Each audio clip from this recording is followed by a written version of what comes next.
हरे कृष्णा माता जी प्रभु हरे कृष्णा நீங்க அத்தியாயம் 17 அதாவது விசுவாசின் பகுதியை நம்ம பார்த்துட்டு இருக்கோம். ரொம்ப அற்புதமான இடத்துல வந்திருக்கிறோம். இப்போ 7 விதமான செயல்பாடு நம்ம பார்த்துட்டு இருக்கோம் இல்லைங்களா? இப்ப நம்ம பாத்தீங்கன்னா உணவை பத்தி நம்ம நேத்து ரொம்ப அழகா நம்ம விரிவா நம்ம அதை பார்த்தோம். அடுத்தது யாகங்களை பத்தி பார்க்க போறோம். யாகங்கள் எப்படி யாகங்களை பண்ணணும்ன்றதையும் பார்ப்போம். நம்ம 3ஆம் அத்தியாயத்துல படிச்சோம் யாக சக்கரம்னா என்னன்னு பார்த்துக்கிட்டோம். அதாவது பௌதிக யாகம் இருக்கு, ஆன்மீக யாகம் இருக்கு. இது ஒரு யாகம். இன்னொன்னு பாத்தீங்கன்னா நம்ம கடமையே செய்யறோம் இல்ல, சரிவர செய்யறோம் பத்தியில அந்த யாகத்தை பத்தியும் ரொம்ப அழகா இதுல கொடுக்குறாங்க. 3 வித குணத்தின் மூலியமா எப்படி இந்த குணத்துக்கு தகுந்த மாதிரி எந்த யாகம் பண்றாங்க அப்படின்றத நாம இதுல படிக்க போறோம். சரி, இந்த நிகழ்ச்சி ஸ்ரீ ராதா கோவிந்தா இஸ்கான் பெங்களூருக்கு நம்ம அனைவரு சார்பாகவும் சின்ன பிரார்த்தனை. ஜெய் ஸ்ரீ கிருஷ்ணா சைத்தன்யா பிரபு நித்யானந்த ஸ்ரீ அத்வைத கதாதார ஸ்ரீவாசாதி கௌர பக்த விருந்து ஜெய். ஹரே கிருஷ்ண கிருஷ்ண கிருஷ்ண ஹரி ஹரி, ஹரே ராம ராம ராம.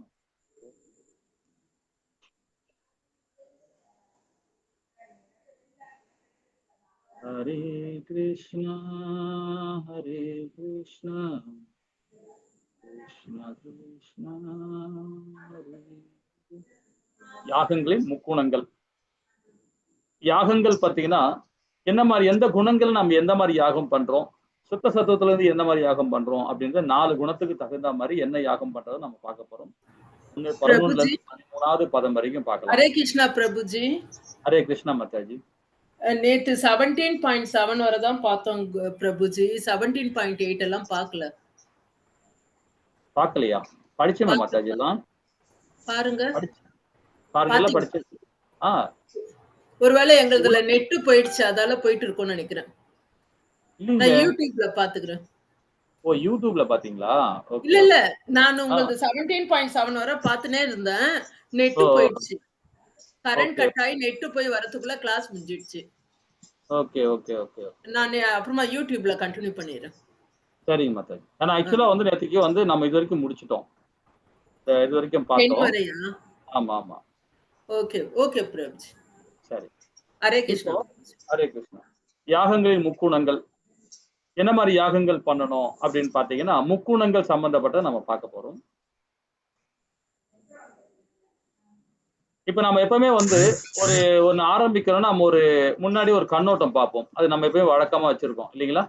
இப்ப பாத்தீங்கன்னா யாகங்கள் என்ன மாதிரி யாகங்கள் எப்படி பண்றாங்க அப்படின்ற ஒரு சின்ன கண்ணோட்டம் பார்த்தோம். கண்ணோட்டம் பார்த்துட்டு பகவான் ஒரு ஸ்லோகம் மூலியமா விளக்கும் போது நம்ம இன்னும் கொஞ்சம் விளக்கமா புரியும், நமக்கு புரிய வரும் இல்லைங்களா? சரி, யாகங்கள். இப்போ சத்துவகுணம், ரசோகுணம், தமோகுணம். சத்துவகுணத்துல செய்யும் போது பாத்தீங்கன்னா சாஸ்திரங்கள் விதிப்படியானது. சாஸ்திரங்கள் என்ன சொல்லப்பட்டிருக்கோ அதன் பிறகுதான் அதன்படி யாகம் பண்ணுவாங்க. அதே மாதிரி கடமையாக செய்வது, அந்த யாகம் பண்றது கடமையாக செய்வாங்க. வெகுமனம் எதிர்பார்க்காமல் செய்வது, முக்கியமா எதிர்பார்ப்பு இல்லாம தன்னை வெகுமனம், அதாவது ஒரு பிராமணன் என்ன பண்ணுவாரு, ஒரு யாகம் நடத்துறதுக்கு கூப்பிடுறாங்கன்னா போவாரு, அவருக்கு என்ன வேணுமோ அது மட்டும்தான் வாங்குவார். அவருக்கு என்ன தகுதி இருக்கோ, அந்த கேட்கிற தகுதி இருக்கோ அது மட்டும்தான் கேட்டு வாங்கிப்பார். அந்த வெகுமனம் அதிகமா ஆசைப்பட மாட்டார். அது சத்துவகுணம். அப்ப ரசோகுணத்திற்கும் பாத்தீங்கன்னா அதே அந்தனர் ரசோகுணத்திலேயே மாறதுக்கு சான்சஸ் இருக்கு. அது ஏன் மாறுறாரு அப்படின்னு பாத்தீங்கன்னா அந்த யாகம் நடத்துற செயல் இருக்கு பாத்தீங்களா, அதுக்கேத்த மாதிரி அவர் குணங்கள் மாறும். இப்ப ரசோகுணத்துல செயல்படுறாங்கன்னு வச்சுங்களேன், பௌதிக லாபத்துக்காக செய்வாங்க. ஒரு வீடு வாங்கணும், ஒரு பெரிய வீடு, நல்ல பெரிய வீடு கட்டணும், நிறைய பெரிய நம்ம தொழிற்சாலை எல்லாம் பெருசா ஆக்கணும், இந்த மாதிரி விஷயங்களை லாபத்துக்காக பண்றது, பௌதிகத்துக்காக பண்றது செயலுக்கு. அப்ப அதுக்கேத்த மாதிரி அந்த அந்தனர் மாறுறாரு. அதே உண்மையான ஒரு அந்தனரா இருந்தா அதெல்லாம் செய்ய மாட்டார், நான் வரமாட்டேன்னு சொல்லுவார். ஆனா அவர் பொருள் ஆசைக்காக போகும்போது இவர்கிட்ட வாங்குறது தப்பு இல்லை அப்படின்ட்டு வாங்குவார். அதுவும் அதர்மம் தான். அதுல தானத்துல பார்க்கும்போது நம்ம பார்ப்போம், அந்த தானம் வாங்குறோம் பாத்தீங்களா, அது மாதிரி அகத்திய முனிவர், அகஸ்தியர் ஒரு கதையே இருக்காது. தானம் வாங்குறதுல அகஸ்தியர் ஒரு கதை இருக்கு. அகஸ்தியர் தான் அது அழகா சொல்லுவார். அது அந்த ஸ்டோரி படிக்கும்போது நம்ம பார்ப்போம். இதுக்கு அடுத்தது அதான் வரும், அது பார்ப்போம். 20, 21, 22 அந்த பதங்களை வரும்போது பார்க்கலாம். அப்போ இந்த அந்தனர் அதிகமான லாபத்துக்கு அந்த அவங்க வந்து பேராசைனால அந்த யாகம் பண்றதுனால, ஆனா அந்தனர் செய்யற செயல் வந்து தவறாக நமக்கு தெரிஞ்சாலும் அது தவறு இல்லை அப்படின்றது அந்த அகஸ்திய ஸ்டோரியில இருந்து நம்ம தெரிஞ்சுக்கலாம். அது தானம் பெறும்போது அது தெரிஞ்சுக்கலாம். ஆனா அதுவும் தவறு தான். ஓகேங்களா? அது பௌதிக லாபத்துக்காக செய்வது, தற்பெருமைக்காக செய்வது, அந்த மாதிரி யாகம். தமோ குணத்தில் வந்து பாத்தீங்கன்னா, தமஸ்ல வந்து சாஸ்திரங்களை வழிகாட்டுதல், சாஸ்திரங்களில் வழிகாட்டுதல், அதாவது பிரசாத விநியோகம், வேத மந்திரம் பாராயணம், பூசாரிகள் தட்சணை நம்பிக்கை, இது இல்லாம அந்த யாகம் நடக்கப்படும். சாஸ்திரங்கள் வழிகாட்டுதல் இருக்காது, பிரசாத விநியோகம் இருக்காது, வேத மந்திரம் பாராயணம் பண்ண மாட்டாங்க, பூசாரிகளுக்கு தட்சணை கொடுக்க மாட்டாங்க, நம்பிக்கை இருக்காது. அந்த யாகம் நடத்துக்க நம்பிக்கை யாருக்கு? அந்த யாகம் செயல்படுத்துறவர். இல்லைங்களா? இது மூணுமே வந்து பாத்தீங்கன்னா முக்குணங்கள்ல நடக்கிற யாகம். இப்ப பெருவாதியா நடக்கிற யாகம் பாத்தீங்கன்னா இந்த நடுவுல இருக்கு ரசோகுணம் பாத்தீங்களா, இதுதான் நடக்கும். ரசோகுணத்தை தான் இன்னைக்கு பெரும்பாலும் வீட்டுங்கள்ல நிறைய இடத்துல நடக்கிற யாகமே இந்த மாதிரி யாகம் தான். பௌதிக லாபத்துக்கு தான் பெரும்பாலும் யாகம் நடத்துறாங்க. சரிங்களா? சரி, அதை பத்தி பகவான் வந்து ஒரு பதம் மூலியமா நமக்கு சொல்ல வர்றாரு. பார்ப்போம். இப்போ நம்ம கடமைன்னு ஒண்ணு இருக்கு. இது எல்லாம் மூணுமே இல்லாம பாத்தீங்கன்னா, இது எல்லாம் இல்லாம நமக்கு எல்லாருக்குமே வந்து 3 விதமான கடமைகள் இருக்கு. 3 குணத்துக்கு இல்லாம ஒரு கடமை இருக்கு. அது என்ன கடமை அப்படின்னு பாத்தீங்கன்னா, ஹரே கிருஷ்ணா மகாமந்திரம் தான். நாம சங்கீர்த்தனம், பகவானுடைய நாம சங்கீர்த்தனம் தான் நமக்கு. பகவானுடைய நாமத்தை உச்சாரம் பண்றதுதான் நமக்கு மிக சிறந்த யாகம். இது மூணுமே வந்து பாத்தீங்கன்னா நம்மளை பந்தப்படுத்துறது தான். தத்துவகுணம் கூட பாத்தீங்கன்னா நம்மளை பந்தப்படுத்தும். ஆனா இந்த யாகம் வந்துருத்தீங்கன்னா எதுவுமே நம்மளை பந்தப்படுத்தாது. இது நம்ம நல்வழியில கொண்டு போகும் இந்த யாகம், பகவானோட நாமத்தை உச்சரிக்கும் போது. இப்ப அதை பத்தி நம்ம ரொம்ப ஒண்ணு விரிவா நல்லா பார்க்கலாம். ஸ்ரீமத் பாகவதம் கந்தம் 12 அத்தியாயம் 3 பதம் வந்து பாத்தீங்கன்னா 52. இந்த பதத்துல என்ன சொல்லப்பட்டதுன்னு பாத்தீங்கன்னா, சத்தியுகத்தின் விஷ்ணுவின் மீது தியானம். சத்தியுகத்துல 4 விதமான யுகங்கள் இருக்கு இல்லையா? அந்த யுகத்துல முதல் யுகத்துல வந்து பாத்தீங்கன்னா பகவான் மேல அத விஷ்ணு மேல தியானம் பண்ணுவாங்க. செய்வதாலும் அதே மாதிரி ராஜ யுகத்துல வந்து யாகங்கள் பாத்தீங்கன்னா செய்வதாலும், அதாவது துவார யுகத்திலையும் பகவானின் தாமரை பாதங்களுக்கு சேவை செய்வதும் என்னென்ன பலன்கள் கிடைத்தனவோ அவற்றை கலியுகத்தில் ஹரே கிருஷ்ணா மகாமந்திரம் ஜபித்தாலே பெற முடியும் அப்படின்னு சொல்லப்படுது. இது ஸ்ரீமத் பாகவதம் கந்தம் 12 அத்தியாயம் 3 52வது பதத்துல சொல்லப்பட்டிருக்கு. அந்த 3 யுகத்திலையும் பாத்தீங்கன்னா அந்த மாதிரி யாகம் எல்லாம் பண்ணுவாங்க. குறிப்பா ஸ்ரீமத் பகவத்கீதையில பகவான் ரொம்ப அழகா சொல்லப்படுறார். கலியுகத்தை பண்ற நம்மளுடைய யாகம் பாத்தீங்கன்னா பகவானோட திருநாள உச்சாரம் பண்றதுதான், திருநாம உச்சாரம் பண்றதுதான் நமக்கு சால சிறந்தது. அதுதான் ரொம்ப எளிமையா இருக்கும், நம்ம இயல்பா வரும். ஆனா சத்தியுகத்துல பண்ற மாதிரி நாம அதெல்லாம் பண்ண முடியாது. அவங்க லட்சக்கணக்கான ஆண்டுகள் வாழ்வாங்க. அதே மாதிரி அவங்க அதிகமான ஞாபக சக்தி இருக்கும். நல்ல உடல் வந்து பாத்தீங்கன்னா நல்லா திடகாத்திரமா இருப்பாங்க. அதே மாதிரி வந்து பாத்தீங்கன்னா ரொம்ப நாள் வாழறவங்க அவங்க அந்த காலத்துல, அதாவது சத்தியுகத்துல. அதே அடுத்த யுகத்துல பாத்தீங்கன்னா லைஃப் கொஞ்சம் கம்மியா இருக்கும், அதை விட கம்மியா இருக்கும். அந்த யுகத்தோட கம்மியா இருக்கும், சத்தியுகத்தோட கொஞ்சம் கம்மியா இருப்பாங்க, லைஃப் கம்மியா இருக்கும். ஞாபக சக்தியில பெரும்பாலும் அது மாதிரிதான் இருக்கும். அந்த இதுல வந்து பாத்தீங்கன்னா நிறைய யாக குண்டுகள் வைப்பாங்க. அதுல வந்து நிறைய விலை மதிப்பு உள்ள பொருள் எல்லாம் போடுவாங்க.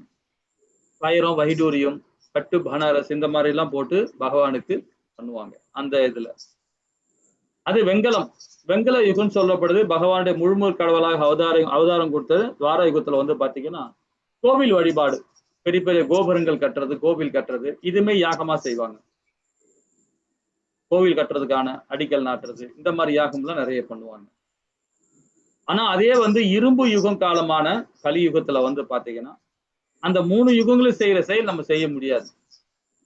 நமக்கு ஞாபக சக்தி கிடையாது, லைஃப் கம்மி நமக்கு.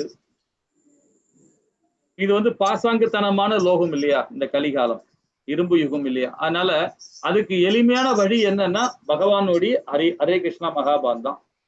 பகவானோட நாமம் தான் நமக்கு இந்த யுகத்துக்கு சிறந்தது. வேற எதுவுமே நம்ம செய்ய வேண்டாம். ஹரே கிருஷ்ணா மகாமந்திரத்தை உங்கள் உயிர் நாடியாக ஆக்குங்கள். இல்லைங்களா? 11 என்ன சொல்றான் பாப்போமா? ஹரே கிருஷ்ணா மாதாஜி. இப்போ பகவான் சொல்ல வருது, ஒரு ஸ்லோகம் மூலியமா நம்ம பார்க்கலாம். ஹரே கிருஷ்ணா மாதாஜி, 11வது பதம் யாராவது படிக்கிறீங்களா?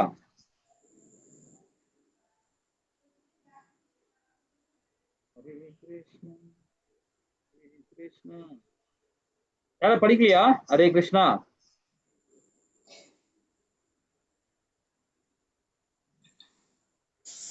மாதாஜி யார் படிக்கிறா?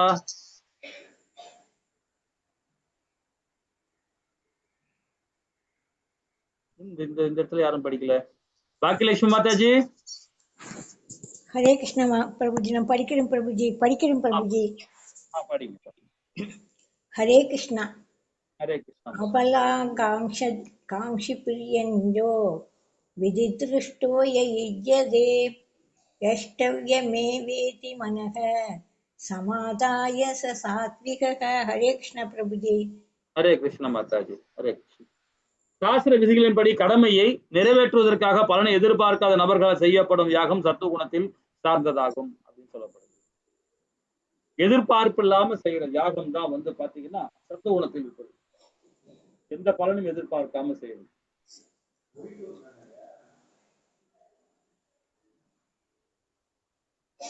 அது எப்படி சொல்லப்படுதுன்னு பாத்தீங்கன்னா, சாஸ்திர விதிகளை படி, சாஸ்திர சம்பிரதாயம் என்ன சொல்லுதோ அதைப்படி செய்வாங்க.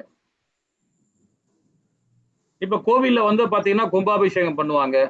கோவில்ல எப்பவுமே யாகம் நடத்திக்கிட்டே இருக்கும். கும்பாபிஷேகம் மட்டும் இல்ல, எப்பவுமே நடந்துகிட்டே இருக்கும். யாகம் பண்ணிக்கிட்டே இருப்பாங்க பகவானுக்கு. அது எதுக்காக பண்றாங்க அப்படின்னு பாத்தீங்கன்னா, நம்மளுடைய சமுதாயத்துக்காக பண்றது. அது ஒரு மறைவா சொல்ல போனா சமுதாயத்துக்கு பண்றது, நேரடியா சொல்ல போனா பகவானுக்காக பண்றது. பகவானுக்கு பண்ணும் போது பாத்தீங்கன்னா அந்த கோவிலோட கலசங்கள், அதாவது மகா கலசம், அதாவது கோபுர கலசங்கள், கொடிமரம், பலிப்பீடம், அந்த கோவிலே வந்து பாத்தீங்கன்னா ஒரு எனர்ஜி நல்லா இருக்கும். அந்த எனர்ஜி யாருக்காக பாத்தீங்கன்னா நமக்காக தான், சமுதாயத்துக்காக தான் அது. அப்ப உள்ள சமுதாய மக்கள் உள்ள போகும்போது, எல்லா மக்களும் உள்ள போகும்போது அந்த எனர்ஜி படும்போது அவங்களுக்கு வந்து ஒரு தன்னை மறந்து அங்க பகவான் நாமத்தை சொல்ல ஆரம்பிச்சிருவாங்க. அதுதான் எப்பவுமே ஒரு கோவில்ல வந்து கும்பாபிஷேகம் பண்றாங்க அப்படின்னாங்க, ஒரு மண்டலத்துக்குள்ள அந்த கோயிலுக்குள்ள போறது ரொம்ப நல்லது. எந்த கோவில்ல ஆகன விதிப்படி ஒரு கும்பாபிஷேகம் நடக்குதுன்னா அந்த கோவில்ல நம்ம அன்னைக்கு போக முடியலனாலும் ஒரு மண்டலத்துக்குள்ள அந்த கோயிலுக்குள்ள போனீங்கன்னா அவ்வளவு எனர்ஜி கிடைக்கும் நமக்கு. அந்த எனர்ஜியோட நீங்க சேர்த்து பகவான் நாமத்தை சொல்லிக்கிட்டே இருந்தீங்கன்னா நிறைய பாவங்கள் நம்மளை விட்டு போகும். நிறைய பாவங்கள் நம்மளை விட்டு போகும். அப்ப அந்த சாஸ்திர விதிகளை நம்ம அதை ஃபாலோ பண்ணணும் இல்லைங்களா? அதே மாதிரி பலிப்பீடம் இருக்கு. கோவில்ல வந்து பாத்தீங்கன்னா நிறைய பலிப்பீடம் இருக்கும். 8 திசையும் 8 பலிப்பீடம் இருக்கும். முக்கியமானது வந்து பகவானுக்கு விக்கிரகத்துக்கு நேராக ஒரு பலிப்பீடம் இருக்கும். அந்த பலிப்பீடத்துல நம்ம கரெக்டா அந்த எங்கெங்க கரெக்டா என்ன சாஸ்திரம் சொல்லுதோ அதுக்கேற்ற மாதிரி நாம ஆத்ம நிவேதனம் பண்ணணும். அதுதான் உண்மையான யாகம். மனம் போன போக்குல நம்ம செயல்படக்கூடாது. சாஸ்திரம் என்ன சொல்றதோ அதான் செய்யணும். கடமை நிறைவேற்ற பகவானுக்கு பக்தி செய்யணும். பகவானுக்கு அதே மாதிரி சேவை மனப்பான்மையோட நம்ம கோயிலுக்கு போனா சேவை மனப்பான்மையோட இருக்கும் சரிங்களா? இது நம்ம அது கடமையா நிறைவேற்றணும். அது யாகம் சொல்றதை மட்டும் சொல்றேன். நம்ம தந்தையாருக்கு, தாயாருக்கு, மனைவிக்கு, கணவனுக்கு, பிள்ளைக்கு, சமுதாயத்துக்கு செய்யற தொண்டு எல்லாமே வந்து கடமை வந்து பகவானுக்கு செய்யற கடமை தான். ஆனா பகவானுக்கு செய்யற கடமை கோவிலுக்கு வரும்போது அந்த கடமையை நம்ம கரெக்டா செய்யணும். நம்ம வந்தோம், கோயிலுக்கு வந்தோம், 4 பழம் வாங்கி வந்து கொடுத்தோம் பகவானுக்கு, 4 பூ வாங்கி கொடுத்தோம், 4 ட்ரெஸ் வாங்கி கொடுத்தோன்றது கிடையாது. நம்மளால முடிஞ்ச வரைக்கும் பகவானுக்கு கொஞ்ச நேரமா ஒரு மணி நேரமாவது கோவில நம்ம சேவை பண்ணணும். 1 மணி நேரம் வரணும் கோவில் வந்தா. நான் சொல்றது குறைஞ்சபட்சம். ஒரு ஞாயிற்றுக்கிழமை லீவு நாள்லாம் வந்துட்டுனா கோவிலுக்கு போங்க, காலையில போங்க, போயிட்டு மதியானத்து வரைக்கும் இருங்க, கோவில்ல போய் சேவை பண்ணுங்க. ரொம்ப நல்லது அது. ஏன்னா அது மாதிரி பண்ண பண்ண நமக்கு வந்து பாத்தீங்கன்னா கோவில எவ்வளவு நேரம் நம்ம உட்கார்ந்து இருக்கோமோ, எவ்வளவு நேரம் நிக்கிறோமோ, அவ்வளவு நமக்கு எனர்ஜி அது. சரிங்களா? அந்த எனர்ஜி நமக்கு நல்லா நிறைய கிடைக்கும். நிறைய நமக்கு வந்து இது கிடைக்கும். அதான் கோவிலுக்கு போனா நல்லதுன்னு சொல்றது. நம்ம வீட்டை கோவில் ஆக்கிட்டோம்னு வச்சுங்களேன், அங்க போகணும்னு அவசியமே இல்லை. நிறைய பேர் வீட்டுல வீடை வந்து கோவில் ஆக்கணும். நம்ம ஸ்ரீல பிரபுபாதாவுடைய ஆசையே அதுதான். இதுல பிரபுபாதோட ஆசையே அதுதான். வீடை கோவில் ஆக்குங்க. சாஸ்திரம் என்ன சொல்றது அது மாதிரி செயல்படுங்கன்ற. இல்லைங்களா? பலனை எதிர்பார்க்காம செய்யணும். இம்பார்ட்டன்ட் அதுதான். பலனை எதிர்பார்க்காம செய்யணும். அதுதான் வந்து 26 குணங்கள்ல வந்து பாத்தீங்கன்னா உள் தூய்மை வெளி தூய்மைன்னு சொல்லப்படுது. நம்முடைய நம்ம இருக்கிற இடம் தூய்மைப்படுத்திக்கணும். அதே மாதிரி நம்ம இருக்கிற இடத்துல தூய்மைப்படுத்த இல்லாம இந்த வெளி தூய்மை உள் தூய்மை சொல்லப்படுது, அதை ரொம்ப சுத்தப்படுத்திக்கணும். ரொம்ப கிளீனா வச்சுக்கணும் இது. அப்பதான் நம்ம இருக்கிற இடமும் வந்து பாத்தீங்கன்னா பகவானுடைய வாழற லோகம் ஆயிடும் அது. இல்லைங்களா?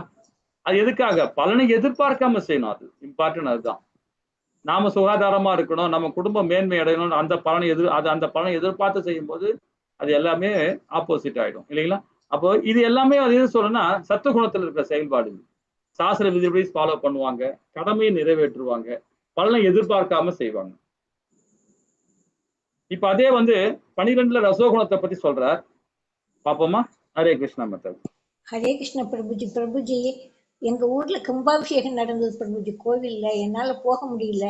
ஒரு 2 வாரத்துல எங்க அண்ணன் பையன் வந்து அந்த கும்பாபிஷேக தீர்த்தம் கொண்டு வந்து கொடுத்தாரு பிரபுஜி. பரவாயில்ல.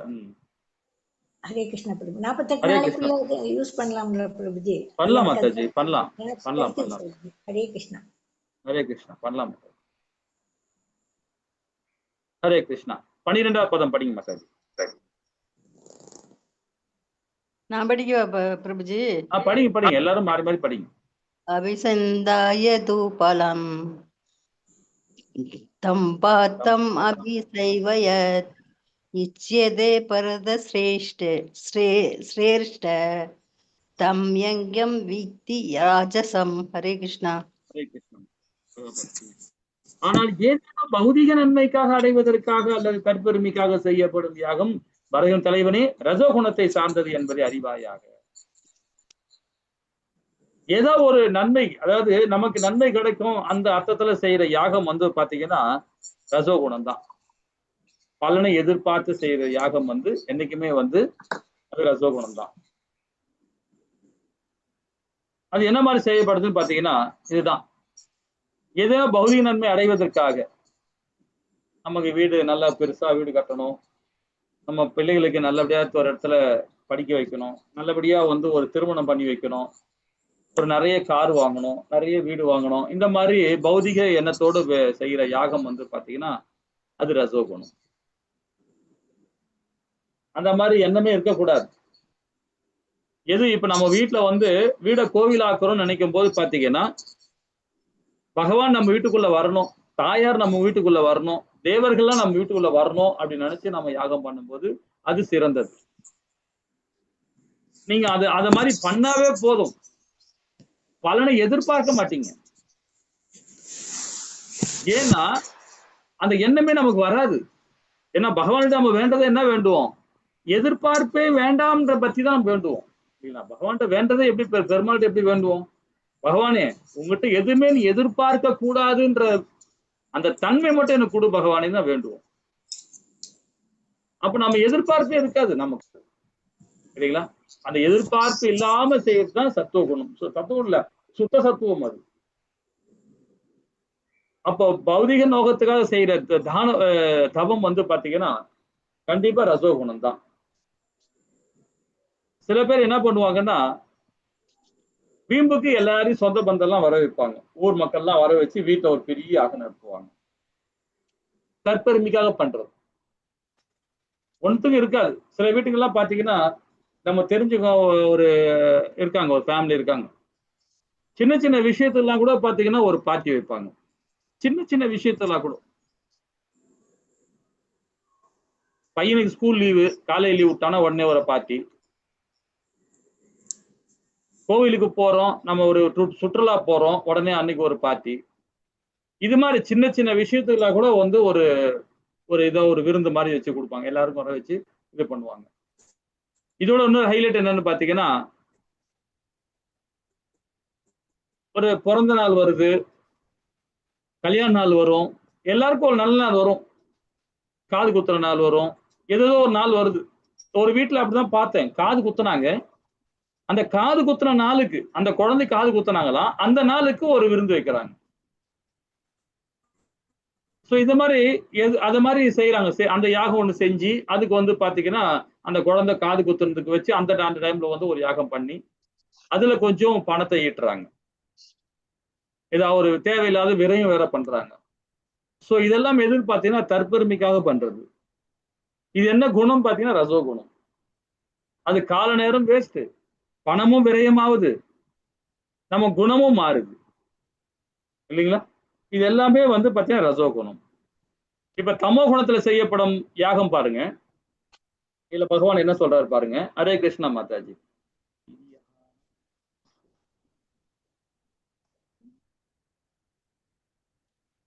ஹரே கிருஷ்ணா மாதாஜி, 11ஆம் ஸ்லோகம் படிக்கிறீங்களா? ஏன் நீங்க ரொம்ப யாரும் படிக்க மாட்டேன்றீங்க, டைம் எடுக்கிறீங்க? ஹரே கிருஷ்ணா.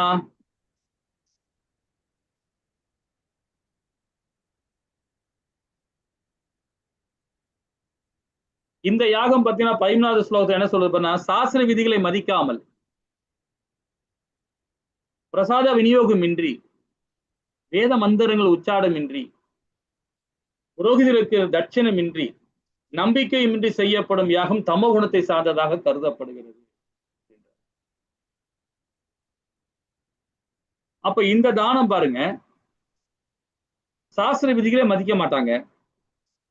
ஏன்னா அவங்களுக்கு தெரியாது, தமோ குணத்துல இருக்கும், அது தெரியாது. அதை பத்தி சாஸ்திரம் படிக்க மாட்டாங்க, படிச்சிருக்க மாட்டாங்க, கேட்டிருக்க மாட்டாங்க, அதை பத்தி தெரியாது அந்த குணத்துல உள்ளவங்க. ஆனாலும் என்ன பண்ணுவோம், யாகம் நடத்தணும்னு ஆசைப்படுவாங்க. அப்ப அந்த விதிகளை மதிக்க மாட்டாங்க. ஏவா அந்தனரே, உனக்கு எவ்வளவு காசு வேணும் தரேன், ஃபாலோ பண்ணிக்கோ, அவ்வளவுதான். அது அவருடைய கடமை அவர் செய்யறார், ஒரு அந்தனர் செய்யற கடமை அவர் செய்யறார். அது இவர் யாகம் நடத்துறவரு, அது அவர் தயாரா இருக்கணும், அவர் முதல்ல சரி பண்ணணும் இல்லைங்களா? யாகம் நடத்தும் போது அவர் ஒரு எக்ஸாம்பிள் என்னன்னா, அவரு குளிச்சு நல்ல தூய்மையான ஆடை கட்டிக்கிட்டு, நம்முடைய ஆன்மீக ட்ரெஸ்ஸை போட்டுக்கிட்டு, பகவானுக்கு ஹரிபக்தியோட இருந்து அந்த யாகத்துல உட்காரணும். யார் செய்யற யாகம் நடத்துற உட்காரணும். அந்த சாஸ்திரத்தை மதிக்கவே மாட்டாங்க. பணம் நம்ம கிட்ட இருக்கு, இல்லப்பா பிராமணா போய் பண்ணு அப்படின்னு சொல்லி விட்டுருவாங்க, அவ்வளவுதான், முடிஞ்சிச்சு. அப்ப அந்த விதிகளை மதிக்க மாட்டாங்க. பிரசாத விநியோகமும் இருக்காது, வரவங்களுக்கு சரியான பிரசாதம் இருக்காது. வேத மந்திரங்கள் உச்சாடம், இப்போ ஒரு பிராமணன் வந்து அவர் உச்சாடம் பண்ணுவார், அவர் கரெக்டா பண்ணிடுவார், அவர் செய்ய வேண்டிய கடமை அவர் செய்வார். அவர் பிராமணராச்சே, அவர் பாராயணம் எல்லாம் பண்ணுவார். அவர் சொல்ற பாராயணம் பண்ணும் போது அந்த அந்த இடத்த நடத்துறவரு அங்க உட்காரணும், உட்கார்ந்து அவர் என்ன சொல்றாரோ அது உச்சாடம் பண்ணணும். அவர் அதான் பூர்ணம் அடையும். அது செய்ய மாட்டார். பா நீ ஏன் சொல்லிட்டுப்பா, நீ ஏன்பா நீ. இப்ப கல்யாண வீட்டுல அப்படிதான் நடக்குது இல்லைங்களா? மாப்பிள்ளையும் பொண்ணு உக்காந்துட்டு இருப்பாங்க, புரோகிதர் சொல்றாரு இதை பண்ணுங்க, அரிசி கையில கொடுப்பாரு, சக்கர முத்திரை பண்ண சொல்லுவாரு, இதெல்லாம் ஒரு முத்திரை எல்லாம் இருக்கு, இதெல்லாம் கையில வச்சு அந்த அரிசி எல்லாம் கொடுத்து இதெல்லாம் பண்ண சொல்லுவாரு. இதெல்லாம் எதுவும் செய்ய மாட்டாங்க, செய்ய தெரியாது, ஏதோ ஒண்ணு முடிச்சுட்டு இருப்பாங்க பாத்துக்கிட்டு. அதே மாதிரி அந்த அந்தனர் சொல்றது, அந்த போகியர் சொல்றது காது கொடுத்து கேட்டு அந்த திருப்பி நம்ம சொல்லணும், ரிப்பீட் பண்ணி சொல்லணும், அதையும் சொல்ல மாட்டாங்க இல்லைங்களா? அதுதான் வேத மந்திரம் உச்சாடமின்றி, புரோகிதருக்கான தட்சிணை இன்றி. வர புரோகிதருக்கு கொடுக்க வேண்டிய தட்சிணை ஒழுங்கா கொடுக்க மாட்டாங்க. அதே மாதிரி நம்பிக்கை இருக்காது, நம்பிக்கை இருக்கமா அவங்க இருக்காது.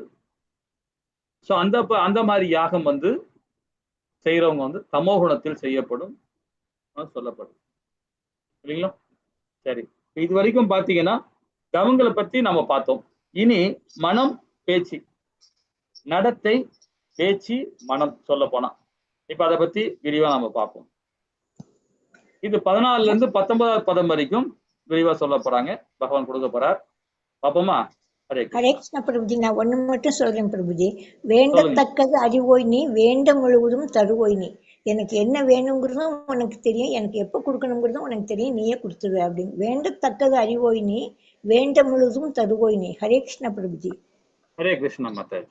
ஹரே கிருஷ்ணா, அழகா படிச்சீங்க, சொன்னீங்க. சரி, இப்ப நடத்தை, பேச்சு நாம இதை பத்தி பார்க்க போறோம். மனம், இந்த 3 செயல்பாடை பத்தி சத்துவகுணம், ரசகுணம், தமோகுணத்துல எப்படி இருக்குன்னு பார்ப்போம். சத்துவகுணத்துல என்ன, மரியாதை, கடமை, அதாவது கடமையாக வழிபாட்டை செய்வது, கடமையாய் வழிபாட்டை செய்வது, தன்னுடைய கடமைன்னு சொல்லிட்டு செய்வார். அதே மாதிரி தக்க மரியாதை கொடுப்பார். இந்த நடத்தையில அந்த மாதிரி செய்வார் அவர், சத்துவகுணம். அதே ரசோகுணத்துல தன்னல நோக்கங்களுக்கான மரியாதை, அதாவது சுய புகழ்ச்சிக்கு விருப்பம், அதாவது மரியாதை எதிர்பார்ப்பார், எதிர்பார்த்து செய்வார். அந்த மாதிரி அவருடைய செயல்பாடு அப்படி இருக்கும். தமோகுணத்தில் மற்றவர்கள் அழிப்பதற்கான சக்தி பெற வேண்டி தன்னைத்தானே சித்திரவதை செய்து கொள்ளுதல்.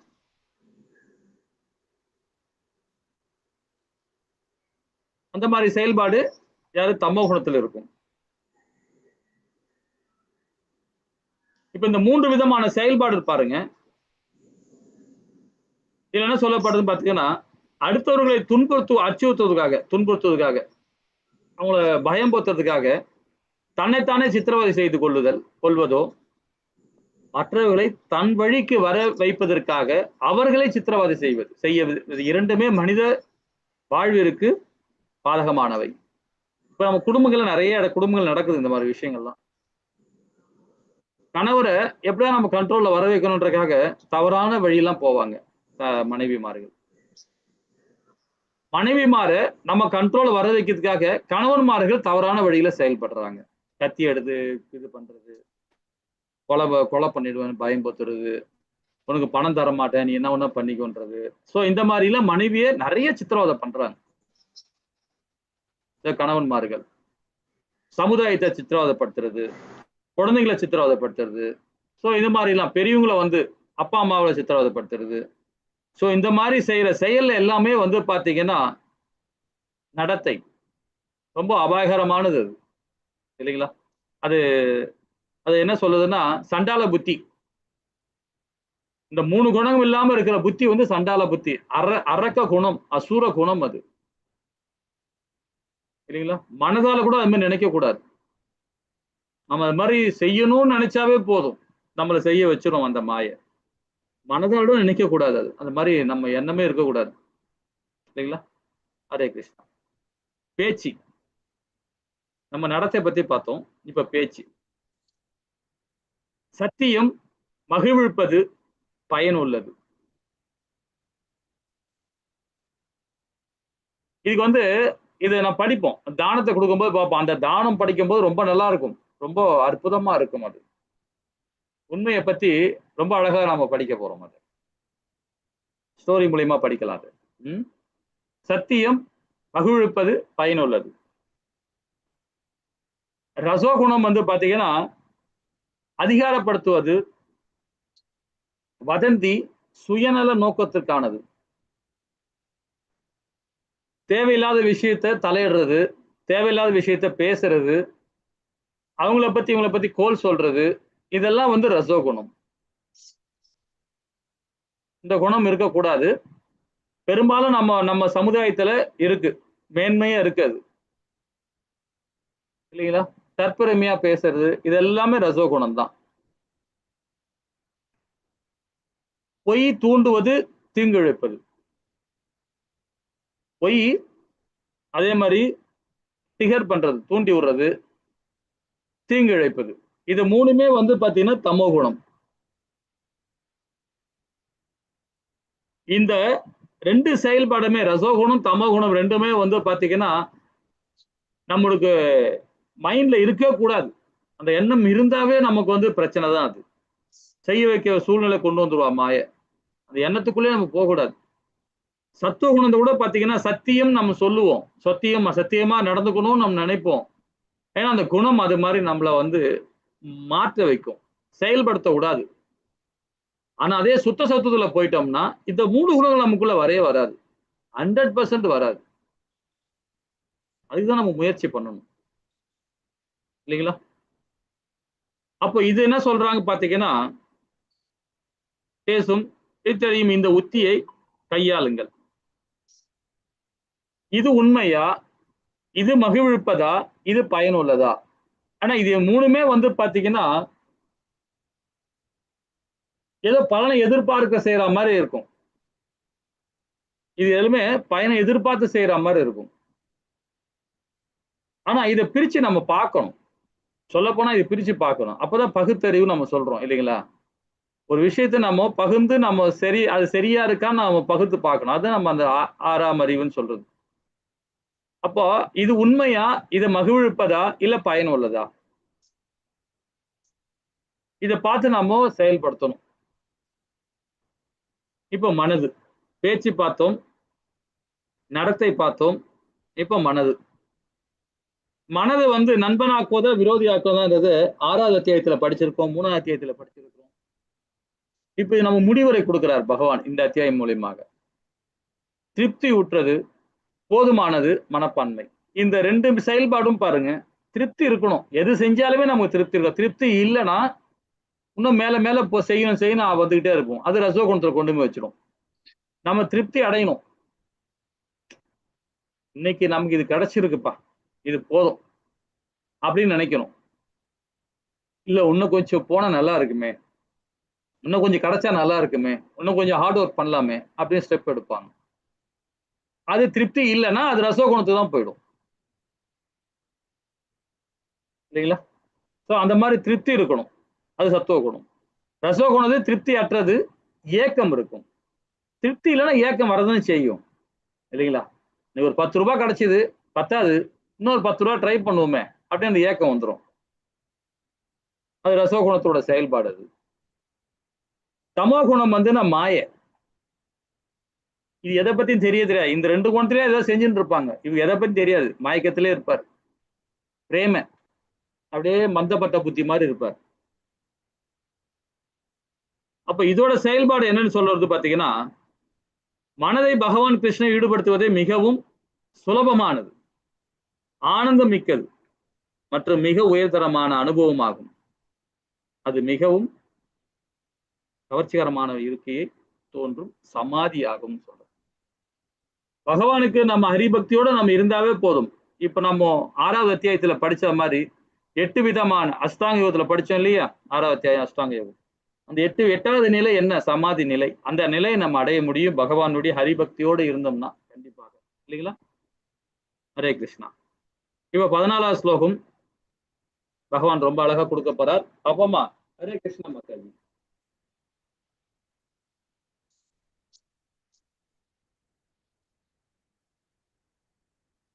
ஏதாவது படிக்கிறீங்களா? 14வது ஸ்லோகம்.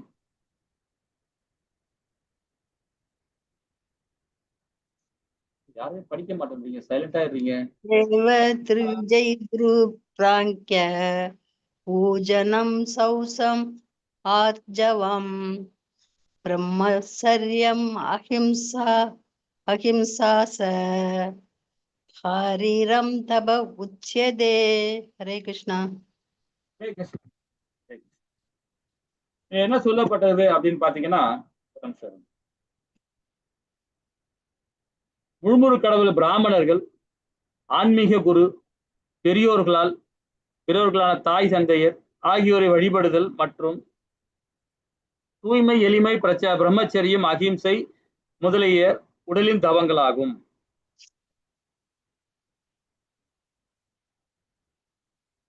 இப்ப நம்ம பாத்தீங்கன்னா மாதா பிதா குரு தெய்வம் நம்முடைய தமிழ் கலாச்சாரத்தை ரொம்ப அழகா சொல்லுவாங்க இல்லைங்களா?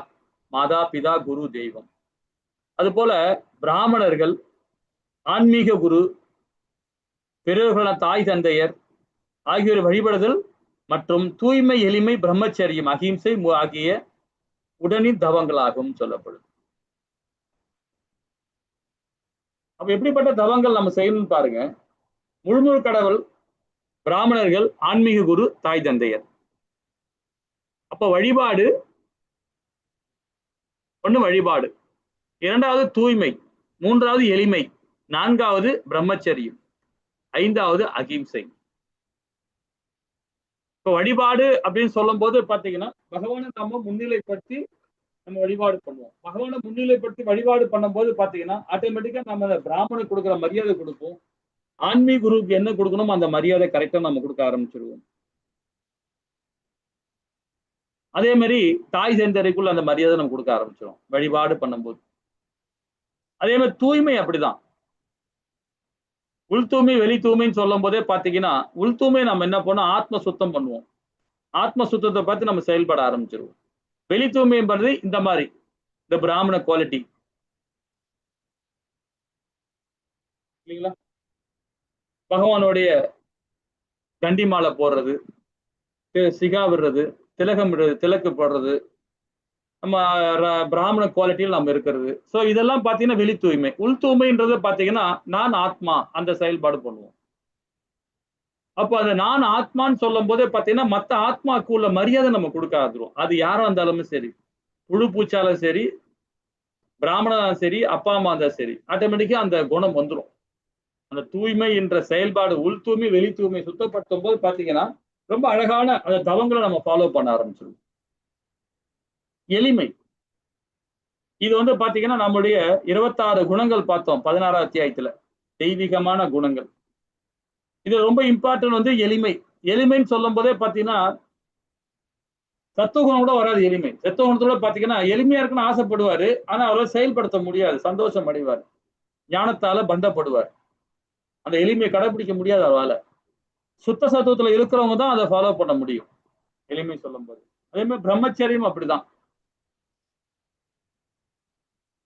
பிரம்மச்சரியம் வந்து பாத்தீங்கன்னா ஒரு குறிப்பிட்ட வயசுல இருந்து இந்த பருவம் அடையிற வரைக்கும் அந்த பிரம்மச்சரியத்தை ஒழுங்கா ஃபாலோ பண்ண ட்ரை பண்ணுவாங்க, முயற்சி பண்ணிட்டே இருப்பாங்க. இந்த கிரகஸ்தனா வர சூழ்நிலை வரும்போது பாத்தீங்கன்னா டக்குன்னு மாறிடுவாங்க, இந்த பிரம்மச்சரியத்தை விட்டுருவாங்க. அது அந்த அதாவது நம்ம இப்போ வந்து பாத்தீங்கன்னா காலு, அரை, முக்கா, முழம் அப்படின்னு சொல்றோம், முழம் சொல்றோம். இந்த கால்வாசி தாண்டிட்டான் பிரம்மச்சாரி தாண்டிட்டனா ஆரம்பம் நல்லா ஸ்டெடியா ஓகே அப்படி அத அந்த பக்குவம் இருக்கும் அவங்களுக்கு. அந்த கால்வாசியில அந்த அரைவாசி வரும்போது பாத்தீங்கன்னா அவங்களுக்கு வந்து அந்த என்ன மாதிரி பக்குவம் வரும் பாத்தீங்கன்னா ரொம்ப திடகாத்திரமா இருப்பாங்க. இந்த இடத்துல அரைவாசி இருக்கும்போது சரி ஓகே இப்படிதான் இருக்கணும், அப்படிதான் இருக்கணும், டைட்டா கரெக்டா போகணும்னு நினைப்பாங்க. அந்த முக்கால்வாசி வரும்போது அந்த தான் என்ற அகந்தை வந்துடும். நம்ம சின்ன வயசுல எவ்வளவு ஃபர்ஸ்ட் 1/4% இருக்கும்போது எவ்வளவு திடகாத்திரமா இருந்தோமோ அந்த அரைவாசியில வரும்போது பாத்தீங்கன்னா கொஞ்சம் திடகாத்திரமா இருப்பார். திடகாத்திரம் வரும்போது எல்லாத்தையும் நம்ம தெரிஞ்சுக்கிட்டோன்றது அந்த ஞானம் வந்த பிறகு ஆட்டோமேட்டிக்கா அந்த காலை தூக்க ஆரம்பிச்சிருவார். அப்ப அந்த முக்கால் வாசியில வந்து பாத்தீங்கன்னா கால அந்த அந்த திமிர் வந்துடும், அந்த ஈகோ வந்துடும், அந்த தற்பெருமை வந்துடும் ஆட்டோமேட்டிக்கா. அப்ப வரும்போது பாத்தீங்கன்னா அந்த முக்கால்வாசியை தாண்டி முழத்துக்கு வரும்போது பாத்தீங்கன்னா அவரு டக்குன்னு மாற ஆரம்பிச்சிருவார். அப்ப அதுக்கேற்ற போய் பாத்தீங்கன்னா அவரு அந்த 18 வயசுல இருந்து 20 வயசு வரைக்கும் வந்துருவார். அந்த குறிப்பிட்ட அந்த வரும்போது அப்பதான் நாம வந்து முழுமையா பிரம்மச்சரியத்தை கடைபிடிக்கணும். இல்லைன்னா எப்படி ஆடு தெரியுமா, அஜிமுலான் மாதிரி ஆயிடுவோம். அஜிமுலான் வந்து ஒரு ஆச்சாரி கிட்ட படிச்சு தன்னுடைய தூய்மைப்படுத்திக்கிட்டார், ஆன்மீகத்தை தூய்மைப்படுத்திக்கிட்டார், ஆன்மீக குணத்துக்கு சார்ந்து இருந்தார். தாய் தந்தரை பேச்சை கேட்கறது, நம்மளுடைய பெரியவங்களை பேச்சை கேட்கறது, இந்த மாதிரிலாம் இருந்தார். கடைசி அந்த பருவம் அடையும் போது தான் அவர் என்ன பண்ணிட்டாரு, அந்த நான் சொல்றேனே முழத்துக்கிட்ட வரும்போது, முக்காவாசி தாண்டி முழத்துக்கிட்ட வரும்போது சாஞ்சிட்டார். அப்போ அந்த இடத்துல ரொம்ப ஜாக்கிரதையா இருக்கணும் இல்லைங்களா? இதெல்லாம் உடல் தவம், ரொம்ப ஜாக்கிரதையா இருக்கு. அகிம்சை சொல்றதே வந்து பாத்தீங்கன்னா ரொம்ப இம்பார்ட்டன்ட். அகிம்சை வந்து ஆன்மீகவாதிகளுக்கு ரொம்ப அழகா ஃபாலோ பண்ணுவாங்க. பௌதிகவாதிகள் நாம எல்லாம் கருமிகள் தான், நம்மளாம் பண்ண முடியாதுன்னு சொல்ல முடியும், அது ரொம்ப கடினமா இருக்கு நமக்கு அகிம்சைன்றது. அந்த ஆன்மீக சிந்தனை போகும்போது நம்ம அகிம்சை ரொம்ப ஈஸியா பண்ணலாம்னு முடிவு பண்ணுவோம். அந்த ஆன்மீகத்தை அந்த அகிம்சை பண்ணுவோம் அப்படின்னு சொல்லுவோம். அதுக்கப்புறம் பௌதிகத்துல வந்துட்டோம்னு வச்சுங்களேன், நம்ம பணம் சம்பாரிச்சாகணும் இல்ல, அது மறந்துடுவோம், அது விட்டுருவோம். பகவத்கீதையை படிச்ச ஞாபகம் இருக்காது பௌதிகத்துல போகும்போது. அதுதான் அகிம்சை சொல்றது ஆன்மீகவாதிகளுக்கு ரொம்ப இதா இருக்கும். அதே சுயநலவாதி அந்த அகிம்சை எடுத்துப்பாங்க. சுயநலவாதிகளோட அகிம்சையா செயல்படுற மாதிரி செயல்படுவாங்க. ஆனா பாத்தீங்கன்னா உள்வாங்கி பார்க்கும்போது பாத்தீங்கன்னா அவங்க தவறாதான் செயல்பட்டு இருப்பாங்க. பார்த்தா வெளி தோட்டத்தை பார்க்கும்போது அவங்க அகிம்சைவாதின்னு நினைப்பாங்க. குல்லா போட்டவன்லாம் மகாத்மா காந்தி ஆயிட முடியுமா?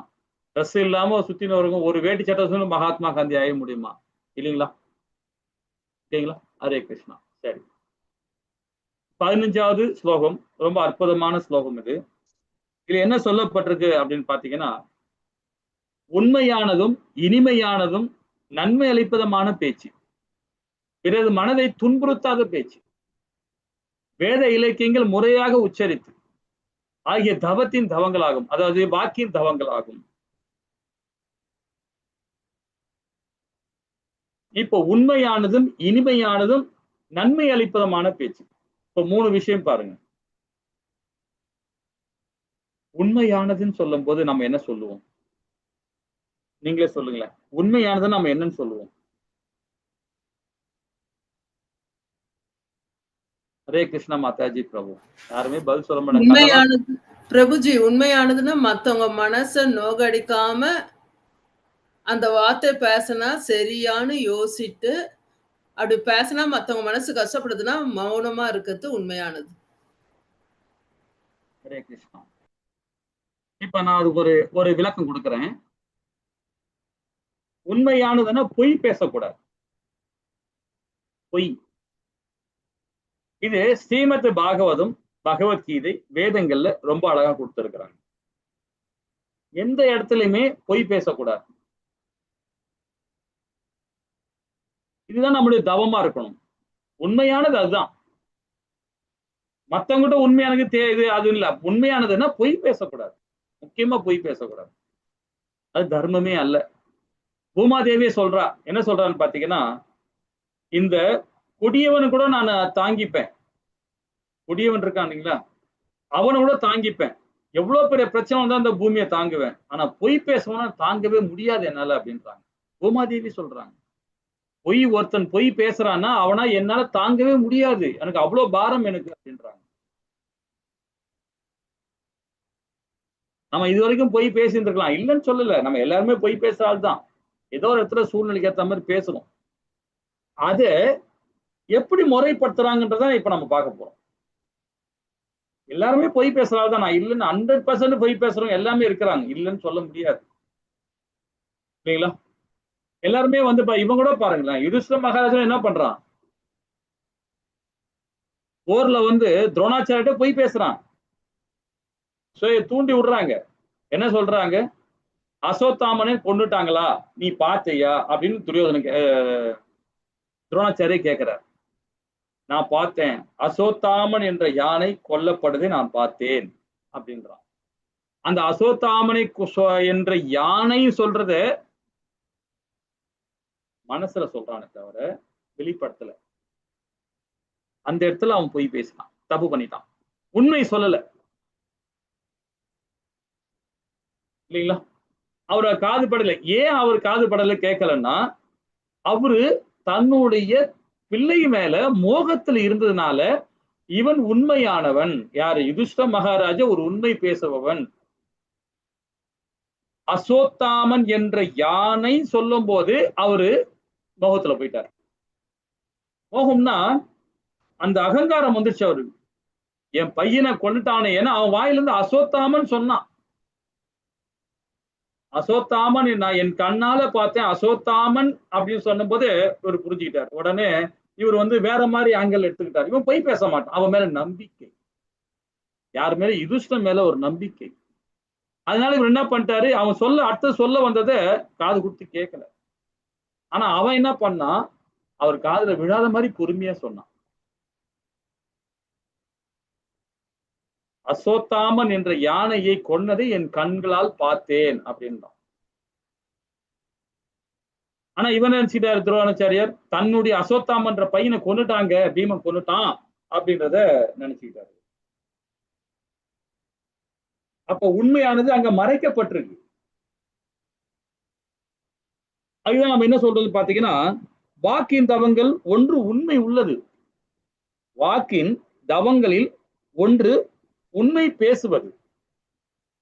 சரிங்களா? இது ஸ்ரீமத் பாகவத்துல இந்த ஸ்ரீமத் பகவத்கீதையில 17 அத்தியாயத்துல 15 சொல்லப்பட்டிருக்கு.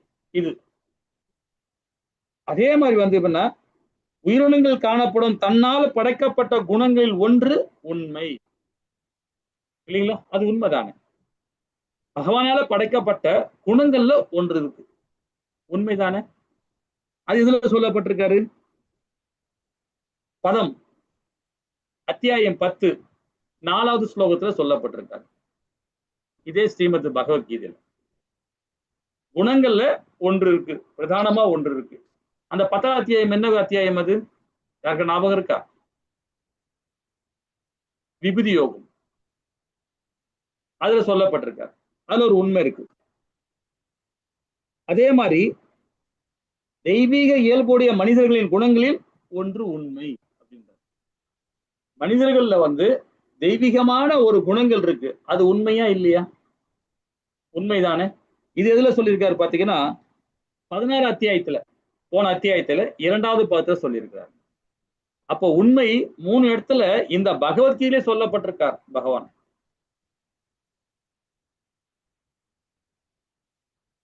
அப்ப பாத்தீங்கன்னா பொய் வந்து கனமானது, பொய் வந்து பேசவே கூடாது, ரொம்ப பாவகரமான செயல் அது. அதுதான் வந்து பூமாதேவி என்ன சொல்றாங்க, பூமாதாய் இந்த பொய் பேசணும் என்னால் தாங்க முடியாது, என்னால் தாங்கிக் கொள்ள முடியாதுன்ற தாய் சொல்றாங்க. அதுதான் தர்மதேவன் என்ன சொல்றாருன்னா, தவம், தூய்மை, தய, சத்தியம், இந்த 4மே வந்து பாத்தீங்கன்னா 4 சமுதாய தூண்கள் சொல்லப்படுது. சமுதாயத்தோட 4 தூண்கள் என்ன சொல்றோம்? தவம், தூய்மை, தய, அதாவது சத்தியம். தவறான பாலுணர்வு, மாமிசம் உண்றது, கேம்பிளிங் சீட் ஆடுறது, சூதாடுறது, தவறான குடிப்பழக்கம், புகையிலை பண்றது, இந்த மாதிரி விஷயங்கள், இது சமுதாய தூண்கள் இது. ஆனா கர்வம், அதாவது கர்வம், தகாத காமம், இந்த 3த்தினால நாமும் பந்தப்பட்டிருக்கோம். அதாவது பாத்தீங்கன்னா கர்வம் நமக்கு எல்லாருக்கும் இருக்கும், இல்லாம இருக்காது. தகாத பேச்சு இல்லாம இருக்காது. யாரும் தகாத பேசிட்டு பாத்தீங்களா? கண்டிப்பா பேசிருப்போம். மனைவனையோ, கணவனையோ, பிள்ளையோ, தாய் தந்தரி யாராவது திட்டிருப்பீங்க. எதெல்லாம் தகாத முறையில் திட்டிருப்பீங்க. திட்டாம இருந்திருக்க மாட்டீங்க. கோபத்துல ஆட்டோமேட்டிக்கா வரும். நான் இல்லைன்னு சொல்ல முடியும், சொல்லன்னு யாருமே சொல்ல முடியாது. தகாத வார்த்தைகள் கண்டிப்பா நம்மள மீறி வரும், இல்லைங்களா? அதே மாதிரி கர்வமும் இருக்கும், காமமும் இருக்கும். நமக்கு நம்மள கருமிகள். இந்த 3 செயல்பாடும் இருக்கும், இல்லாம ஒருத்தரும் இருக்க முடியாது. அது என்ன சொல்றாரு பாத்தீங்கன்னா, போதை என்னும் அதர்ம செயல்களால் நீ 3 கால்களை இழந்து விட்டாய். 3 கால்களை இழந்து விட்டாய். சத்தியம் என்ற ஒரு காலால், இந்த 3 சொன்ன 4 சொன்ன பாத்தீங்கன்னா தர்ம தூண்கள், இந்த 3மே நாம செஞ்சிருப்போம். ஆனால் சத்தியம் என்ற அந்த கால் இருக்கு பாத்தீங்களா, அந்த ஒத்த கால நம்ம நின்று இருக்கோம். அது ஒரு காலால் மட்டுமே நீ இப்பொழுது நின்று கொண்டிருக்கிறாய். இவ்வாறு துன்பத்துடன் நடமாடி கொண்டிருக்கிறார். கலியானது வஞ்சகமான இந்த 4வது காலையும் உடைக்க பார்க்கிறது. எது? இந்த கலிகாலம். இது ஸ்ரீமத் பாகவதத்துல கந்தம் 1ல அத்தியாயம் 17ல 24, 25வது பாதத்துல சொல்லப்பட்டிருக்காங்க ஸ்ரீமத் பாகவத்துல. ஏன்னா சமுதாயம் அப்படி பண்ணும், இந்த கலியை நம்மள பண்ண வைக்கும். அது மாதிரி ரொம்ப ஜாக்கிரதையா இருக்கணும். நம்ம எப்பவுமே உண்மையோடய பேசணும். அது என்ன பிரச்சனை வந்தாலும் சரி, அது உண்மை பேசிதான் ஆகும். அந்த பிரச்சனை வந்தாலும், ஏன்னா உண்மை நீங்க பேசுறதுனால நமக்குள்ள இருக்கிற பகவான் நம்மளை பார்த்துக்கிட்டு இருக்கிறார், கேட்டுக்கிட்டே இருக்கிறார், நம்மள துணை இருந்துட்டே இருப்பார். அதனால நம்ம அதை பத்தி கவலைப்பட வேணாம். இது முன்னாடி பேசியிருக்கலாம், தப்புதான், இல்லைன்னு சொல்லல. அந்த பாவத்துக்கு இன்னைக்கு நாம பரிகாரம் பண்ணோம்னா, இந்த வாழ்நாளே நம்ம பரிகாரம் பண்ணணும்னா ஹரிபக்தியோடு இனியாவது உண்மையை பேசணும், பொய் பேசக்கூடாது, இல்லைங்களா? அந்த உண்மை தன்மையை நாம எடுத்துக்கணும், இனிமையானதா இருக்கணும், நன்மை அளிப்பதுமான பேச்சா இருக்கணும், இல்லைங்களா? அதுதான் ரொம்ப அழகா ஸ்ரீமத் பாகவதம் பகவத்கீதையிலே பகவான் 3 இடத்துல சொல்லப்பட்டிருக்கார். 10ல 4ல சொல்லியிருக்கார், 10வது 4ல சொல்லியிருக்கார், இதே 17ல 15ல சொல்றார், 16ல 2ல சொல்றார். அப்ப நம்ம எப்படி நடந்துக்கணும்னு பாருங்க. இதுக்கு ஒரு சின்ன ஒரு விளக்கம் பார்ப்போம். என்ன விளக்கம்னு பாத்தீங்கன்னா, ஒரு ஸ்டோரி. ஹரே கிருஷ்ணா பிரபு. ஹரே கிருஷ்ணா. ஓ, உங்க கிளாஸ் வந்துடுச்சோ? ஹரே கிருஷ்ணா பிரபு, நான் கவனிக்கல, டைம் Hare கவனிக்கல. No problem. No Hare problem. Krishna. Hare Krishna. சரி, ஓகே. இந்த ஸ்டோரியை நாம அடுத்த வாரம் பார்க்கலாம். ரொம்ப நல்லா இருக்கும் இது, பார்ப்போம். ஹரே கிருஷ்ணா. வாஞ்ச கல்பத்தராய் கிருப சிந்தேவ சபனானா பாவனி வைஷ்ணவியோ நம நமக. ஜெய் ஸ்ரீ கிருஷ்ணா சைத்தன்ய பிரபு நித்யானந்த ஸ்ரீ அத்வைத கதாதார சிவாசாதி கௌரபக்த விருந்துக்கு ஜெய். ஹரே கிருஷ்ணா ஹரே கிருஷ்ணா கிருஷ்ணா கிருஷ்ணா ஹரே ஹரே, ஹரே ராம ராம ராம ஹரே. சரி, இந்த ஸ்டோரியை நம்ம அடுத்த வாரம் பார்க்கலாம். ஹரே கிருஷ்ணா மாதாஜி. அடுத்த வாரம் பார்க்க முடியுமான்னு எனக்கு தெரியல. நான் அந்த ஞாயிற்றுக்கிழமை நைட்டு கிளம்புறேன் பெங்களூருக்கு. பார்ப்போம். அடுத்த 15 ஸ்லோகம் திருப்பி ஆரம்பிக்கும். ஹரே கிருஷ்ணா. ஹரே கிருஷ்ணா பிரபுஜி. கிளாஸ் எடுத்தீங்கன்னா சரியாவே கேட்காது